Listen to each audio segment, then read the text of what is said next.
Hey guys, Vishnu here, and today I am talking about how ink pens work.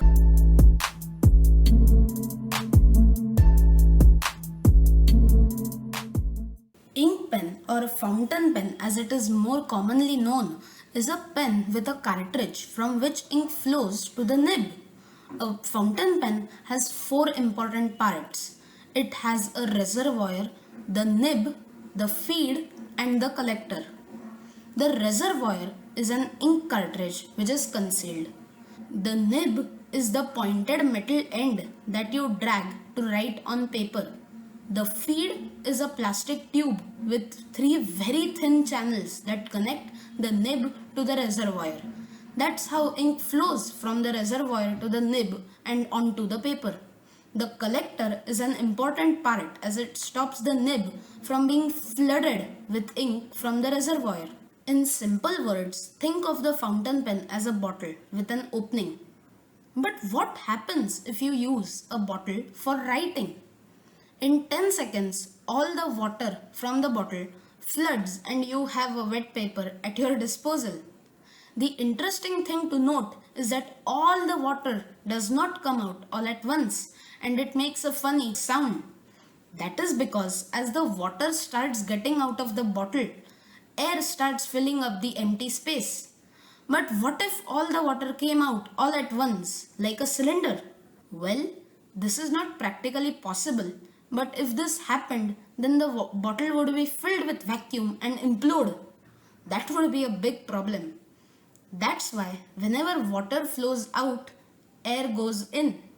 The constant fight of water trying to go out and air trying to come in is what causes the glug glug sound. But how is this related to a fountain pen? You can see now that a fountain pen has to let air in as much as letting ink out. That's why there are three channels in the feed. Two smaller ones for the ink to go out and one big one for the air to come in.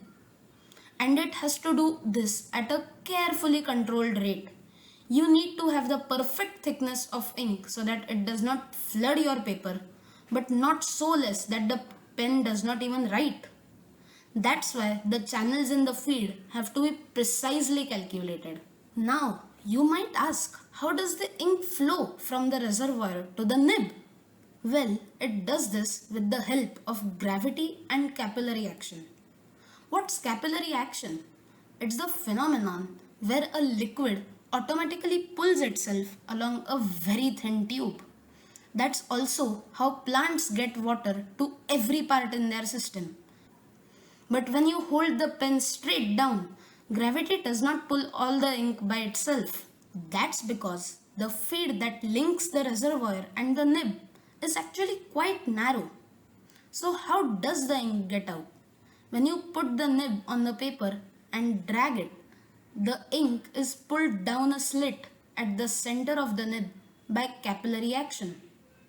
That means it is partially also pulled by the adhesive forces in the ink molecules and the feed.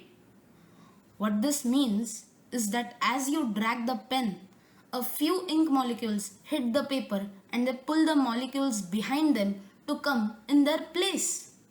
Think of it as a chain. If you pull one end of the chain, every link is affected and is shifted. And during the same time, air is also entering the reservoir to fill the empty space left by the ink molecules that went onto the paper. And that's it. The fountain pen is a thing of beauty. It is built so elegantly and we need to get to the molecular level to fully understand this. Well, that's it for this one. I'll catch you guys in the next one. Bye.